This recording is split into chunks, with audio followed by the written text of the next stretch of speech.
a venue at the COP23 conference in Bonn, Germany. Photo by Max Tabiso Idkins. Connect4 Climate. CC Banks. 8th United Nations climate talks in Bonn, Germany, entered their final stretch with both success and frustration after nearly 2 weeks of negotiations. The Global Fund had a bumpy selection path for its new director, and at the Reaching the Last Mile summit in Abu Dhabi, the UAE and the Gates Foundation partnered to mobilize resources to eliminate infectious diseases. This week in development. The United Nations climate talks in Bonn, Germany, have entered their final stretch with both success and frustration to show for nearly 2 weeks of negotiation. Heads of state and ministers have now joined their delegates at COP23 to share their visions for what the world must do to mitigate climate change, adapt to its impacts, and maintain a fragile agreement between high-emitting and highly vulnerable countries. Some issues have advanced farther than others. Negotiators agreed to tackle immediate climate change commitments that aren't covered under the Paris Agreement, made crucial strides in tackling issues at the intersection of agriculture and climate change, and saw high-level support for climate risk insurance initiatives. There has been less progress around meeting commitments for climate finance and exploring options for providing assistance to countries that suffer loss and damage due to climate change. The United States' imminent departure from the Paris Agreement has loomed over these talks, but a shadow delegation of American politicians, business leaders, and activists has sought to convince the global community that they are still in. The board of the Global Fund to Fight AIDS, Tuberculosis and Malaria selected Peter Sands as its new executive director. The choice was in some ways a surprise, following a strange few days before the decision, which capped a controversial selection process that had to be restarted after a failed first round.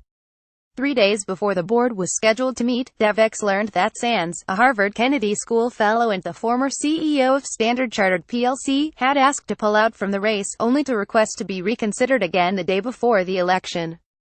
Because of the confidentiality of the process, it wasn't clear whether the board allowed Sands to officially get back into the race until Tuesday afternoon, when the Global Fund announced he got the job.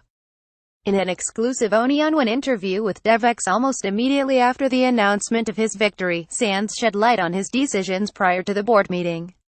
He also laid out his vision for the fund in the next 4 years. Henrietta Holzman IV will likely be the next executive director of the United Nations Children's Fund, DevEx reported this week. Multiple sources told DevEx that for an American businesswoman and former U.S. Agency for International Development Administrator, has been unofficially floated as the U.S. choice for the job. Historically, the top job at UNICEF has gone to the U.S. pick. Still, sources told DevEx, her selection is not yet a done deal, both because UNICEF had yet to receive her formal nomination, and because there is an ongoing selection process. A job ad has been posted publicly, which will be followed by an interview with a panel selected by UN Secretary-General Antonio Guterres, who will ultimately make the decision. The application deadline for the job is November 20, and the new hire will take the reins from Executive Director Anthony Lake in January. A new, $100 million Reaching the Last Mile Fund launched to eliminate river blindness and lymphatic filariasis on Wednesday at the Reaching the Last Mile summit in Abu Dhabi. The joint initiative between Abu Dhabi Crown Prince Sheikh Mohammed bin Zayed Al Nahyan and the Bill Melinda Gates Foundation aims to curb these two parasitic diseases, which have been largely brought under control and are now candidates for total eradication. Housed at the End Fund, a multi-donor platform, the 10-year fund will support tailored interventions to move from disease control to elimination in key countries in Africa and the Middle East. Both diseases are treated with the same combination drug regimen, donated by pharmaceutical companies Merck and GlaxoSmithKline. In addition to the fund, Wednesday's summit also saw the announcement of the creation of an institute researching innovations for neglected tropical diseases, to be housed in Abu Dhabi. The Gates Foundation is among the numerous global health advocates who now see the Gulf and China as the most promising new donors and partners, officials told DevEx. Robert Mugabe's 37-year-long reign appears to be nearing its end. On Wednesday, Zimbabwe's military leaders seized control of the southern African nation, placing longtime leader Mugabe under house arrest. The apparent coup comes after Mugabe, 93, fired Vice President Emmerson Mnangagwa and purged other key officials in an apparent attempt to clear the path for his wife, Grace Mugabe, to take power.